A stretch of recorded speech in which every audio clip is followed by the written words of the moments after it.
Statins might be the most misunderstood drug in modern medicine. I've seen people refuse them and then regret it down the line. I've also seen others take them without really understanding why or what they're for. So before you take one or before you decide to avoid one, then watch this video, because if you've ever been told that your cholesterol is high, this stuff really matters, and it's worth spending the next few minutes really understanding it. I'm going to break this down properly for you. So what statins actually do inside your body, who genuinely benefits from them, and what the side effects really look like, which isn't what most people think. But more importantly, I'm going to explain the one concept that causes more confusion than anything else: the difference between relative risk and absolute risk. And this is something that so many of you have been asking for a long time, because depending on how you hear that number, statins can sound either incredibly powerful or almost pointless. And at the end, I'll also share some lifestyle habits that, according to the evidence, are even more powerful than these drugs. By the end of this video, you'll know exactly where you stand. Hello, I'm Dr. Alex. I've been working as an emergency medicine doctor in the UK in the NHS for 10 years.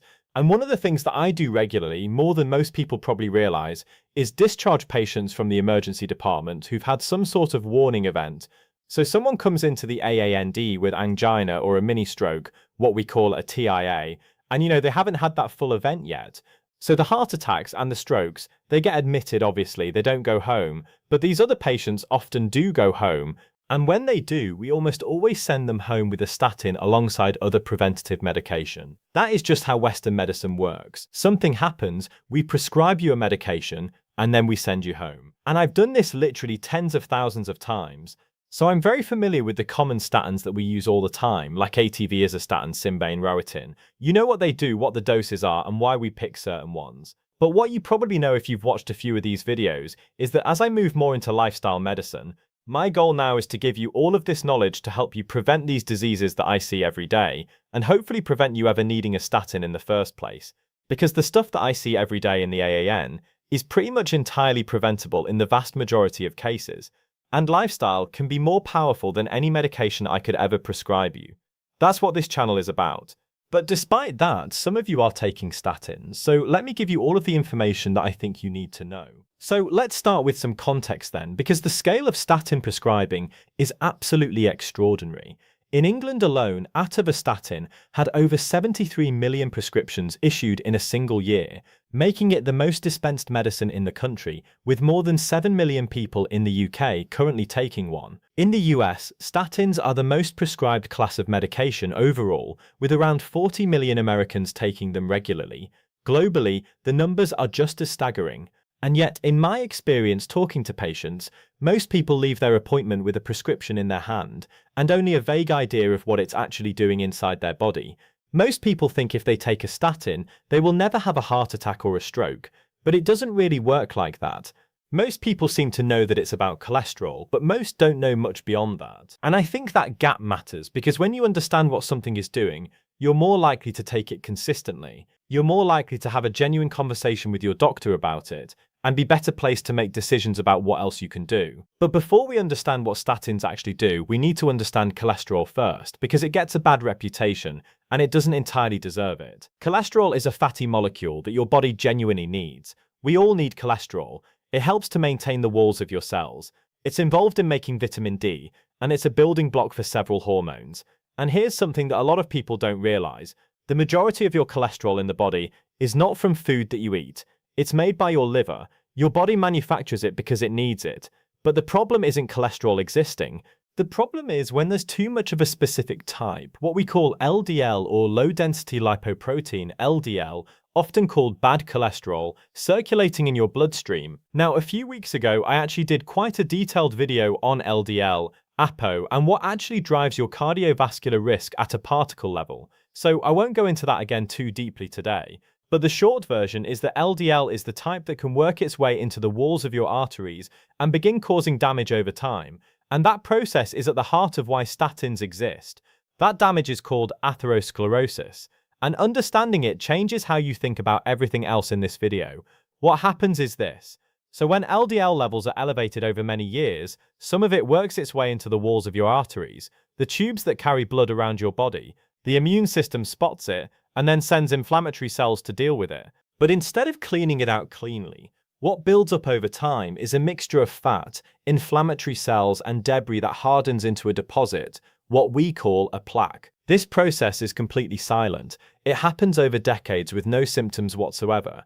You will not feel it developing, and the risk isn't just the gradual narrowing of your arteries. Plaques can rupture, and when they do, the body treats the rupture like a wound and sends clotting materials to seal it. That clot can then block an artery entirely. In the heart, that is what we call a heart attack. In the brain, that is a stroke. Now, these are the patients I see in the AANDE literally every single day, and this is the process that statins are designed to interrupt long before it ever reaches that point. So here's what statins are actually doing inside your body. So your liver produces cholesterol using a specific enzyme called HMG-CoA reductase. Think of that as the production line. Statins essentially block it.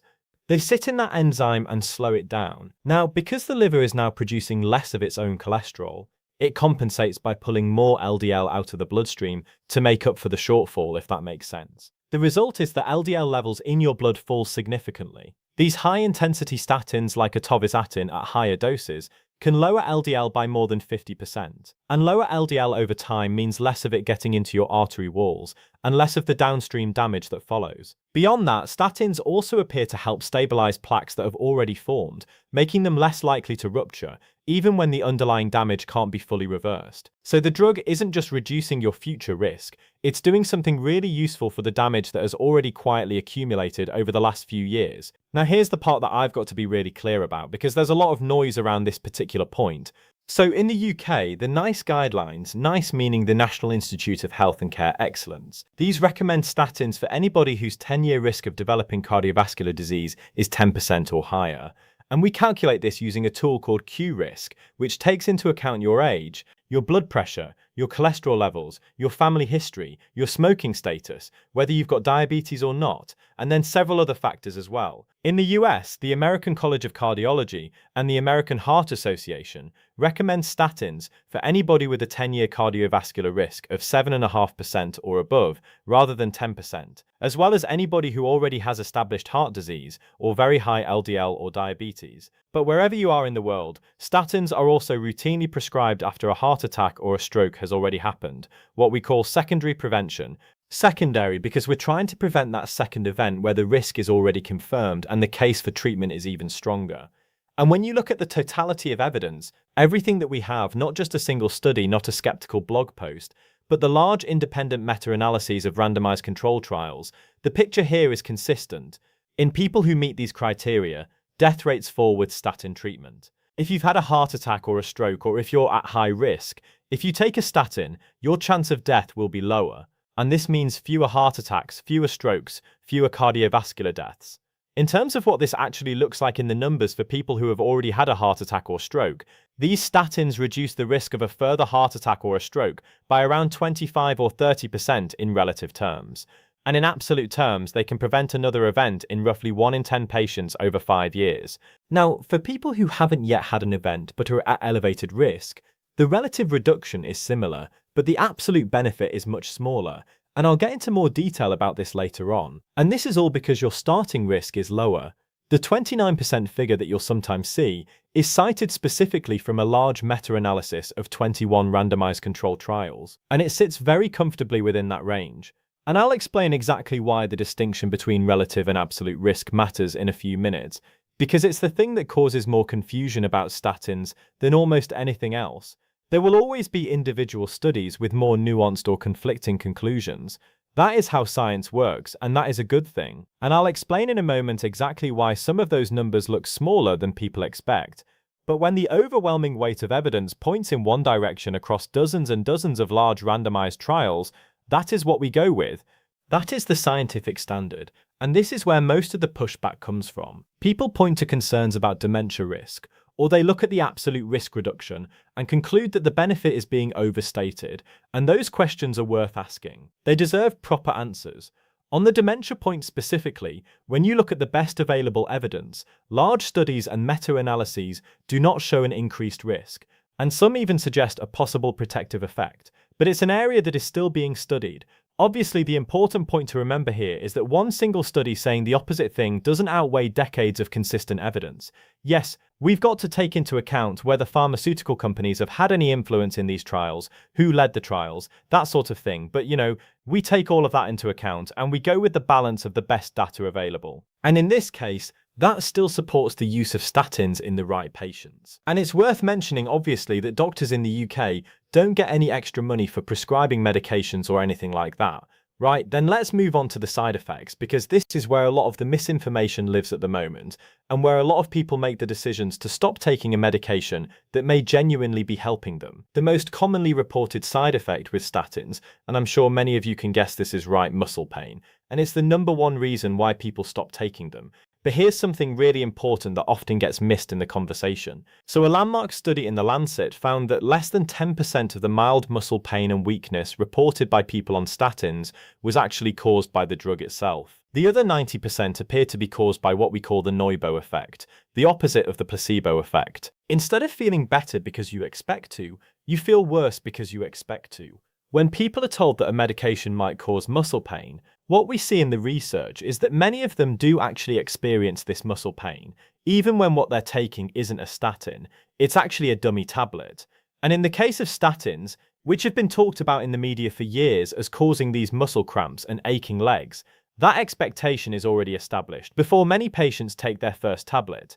The nocebo effect is really, really powerful, and I actually did my first project on this in my first year of medical school. It is tremendously powerful.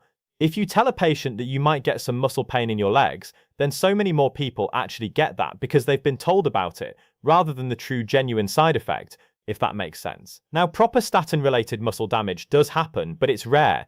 Around one person in every 10,000 per year. Now, to put that into perspective, if 10,000 people took a statin for 5 years, you'd expect around 5 cases in total.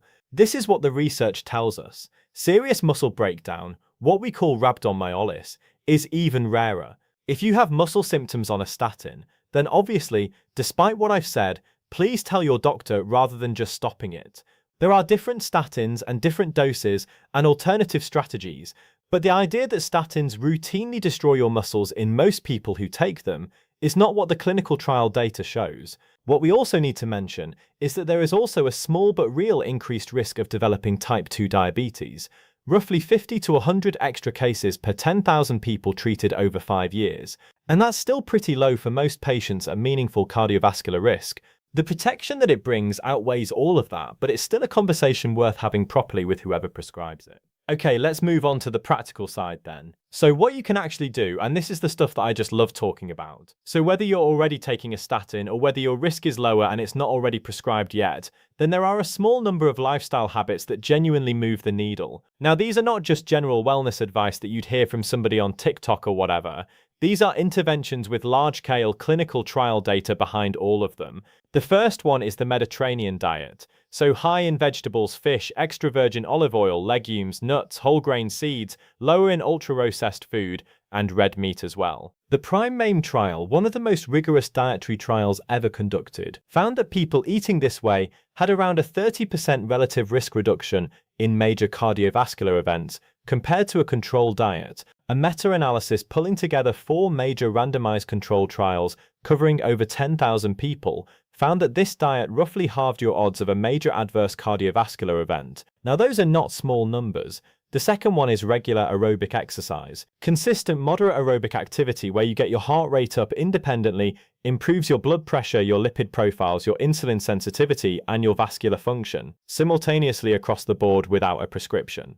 And the third one obviously is not smoking. Within a year of quitting, the risk of a heart attack is cut roughly in half compared to somebody who still smokes. Now, that effect size is really hard to match with any single drug. And the fourth one is achieving but also maintaining a healthy weight, particularly reducing the amount of visceral fat that you have, the fat that sits around your organs and around your midsection. What we know is that excess visceral fat drives LDL. It drives your triglycerides, your blood pressure, and your insulin resistance all at once. And meaningful weight loss where you lose weight from around your midsection moves all of those in the right direction at the same time. And I did a video on this a few weeks ago about how to reduce your visceral fat if you want to check that out. Now, these 4 things I've mentioned really briefly in this video are not alternatives to a statin in these high-risk patients.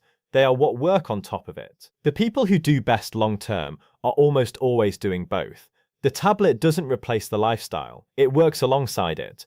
But in a low-risk patient, there's no denying that doing all of these together would be more powerful according to the evidence compared to taking a statin. This is the part that everybody seems to ask about in the comments. Absolute risk versus relative risk. Basically, how much benefit does a statin actually give you? This is where the numbers really matter. So when you hear that statins reduce the risk of a heart attack by 29%, that is a relative risk reduction. People who are skeptical of statins then point out that the absolute risk from the same study, this large meta-analysis of 21 randomized trials, was actually 1.3% for a heart attack. So which number is true? 29% or 1.3%? Well, the answer is both of them. They're measuring different things, and understanding the difference is one of the most useful things that you can take away from this video for statins, but also for interpreting any health research you come across. Now, here is the simplest way that I sort of think about this. Imagine 100 people with a moderate risk of a heart attack. Over a number of years, 4 of them have a heart attack. You give a similar group of 100 people a statin, and only 3 of them have a heart attack. Now, that is a 25% relative risk reduction.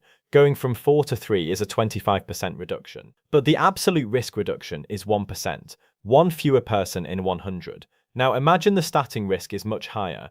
20 out of every 100 people have a heart attack without treatment. If you apply that same 25% relative reduction, then you've prevented 5 heart attacks, the same relative figure, but 5 times the absolute benefit, if that makes sense. And this is the whole point. The absolute benefit of a statin depends almost entirely on how high your underlying risk is in the first place. For someone who has already had a heart attack, the absolute benefit is really massive. Actually, statins can prevent cardiovascular events in roughly 1 in 10 such patients over 5 years. For someone who's got a much lower background risk of a heart attack, being offered a statin primarily on the basis of a single cholesterol reading, the absolute benefit over the same period is much smaller. So the honest answer is not that statins are useless or that they are miraculous, it's that the benefit scales with your risk. The higher your underlying risk, the more a statin actually does for you in real absolute terms. And that is why your doctor should be calculating your personal risk before prescribing one, not just handing out tablets based on a number in isolation. And it's worth being honest about why relative risk figures tend to be the ones that get quoted most prominently. You know, let's be honest, a 29% reduction is a more compelling headline than 1.3%. And it matters when drugs are being marketed, when guidelines are being justified, and when patients are being convinced to take something. Now, that doesn't mean that the relative risk figure is wrong or that this approach is correct or that the drug doesn't work. The drug does work in the right patients. It just means that you deserve to know both numbers and which one actually applies to somebody with your level of risk. It's all about transparency. So then to bring all of this together, statins block the enzyme that your liver uses to produce cholesterol, reducing LDL in the bloodstream and slowing the process of atherosclerosis, which is the silent decades-long buildup that leads to a heart attack and stroke. The overwhelming evidence from large randomized trials, and that's important, shows that in people with moderate to high cardiovascular risk, statin treatment reduces death rates. We can't really argue with that, even though the occasional study comes out saying something different. The muscle side effects are real, but far rarer than most people believe. And the nocebo effect plays a much larger role in what gets reported than most patients are told. The absolute benefit of statins scales with your personal risk. The higher your risk is, the more meaningful the protection becomes, and the 4 habits that sit alongside it. So the Mediterranean-style eating, regular aerobic exercise, not smoking, and maintaining a healthy weight. For most people, these are not optional extras. They are the most powerful tools available, backed by some of the largest trials in cardiovascular medicine. And as a doctor who has sent hundreds and hundreds or even thousands of patients home with a statin in their pocket, my honest view is that the tablet and the lifestyle work best together, and that the lifestyle done consistently is the part that most people underestimate. If you've been offered a statin and you're not sure, then ask your doctor about your 10-year risk score. Ask what the absolute benefit looks like for somebody with your profile. Ask what lifestyle changes would move that needle alongside it. That is the conversation that will really help you decide. I really hope you found this video useful today. Lots of people have been asking for this sort of information. If you did find it useful, then please like the video and subscribe to the channel. It really does help so much, and it allows me to keep making these videos for you. Thank you again, and I'll see you in the next one.